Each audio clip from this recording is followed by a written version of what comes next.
అంతర్జాతీయ ఈవెంట్ నిర్వాహకులకు single window విధానంలో అనుమతులను వేగవంతం చేయడానికి విశాఖపట్నం, అమరావతి, తిరుపతిలో ప్రత్యేక బ్యూరోలను ఏర్పాటు చేస్తానని మంత్రి నారా లోకేష్ చెప్పుకొచ్చారు. సింగపూర్ పర్యటనలో భాగంగా సన్టెక్ సిటీని సందర్శించారు.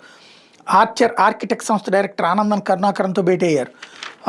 Mice meetings, incentives, conferences, exhibitions, ఈవెంట్లకి గమ్యస్థానంగా Andhra Pradesh తీర్చిదిద్దుతామని ప్రకటించారు.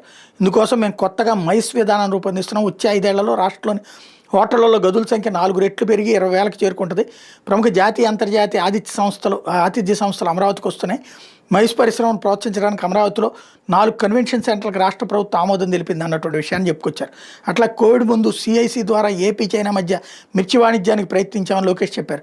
కోవిడ్ వల్ల సంస్థాగత మద్దతు లేకపోవడంతో అవాంతరాలు ఎదురైనాయి. మిర్చి వాణిజ్య కారిడార్ పునరుద్ధరణకి సిఐసి ప్లాట్ఫామ్ ద్వారా సహకారం అందించండి అని చెప్పి కోరారు.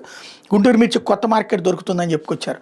మరొక వైపున సింగపూర్, ఏపీ మధ్య డిజిటల్ వాణిజ్య కారిడార్ అన్నటువంటిది మరొకటి ప్రకటించారు. సింగపూర్ SGXలకి సిఐసి ఎంటర్ప్రైజెస్, సింగపూర్ SGXలకి ఒక చోట చేర్చడం, AP Singapore joint commodity trade round table సమావేశం ఏర్పాటు చేయాలని నిర్ణయించారు. భారత్ నుంచి ఎగుమతి మిర్చిలో 40 నుంచి 45% ఏపీది అన్నటువంటి విషయాన్ని గుర్తు చేశారు.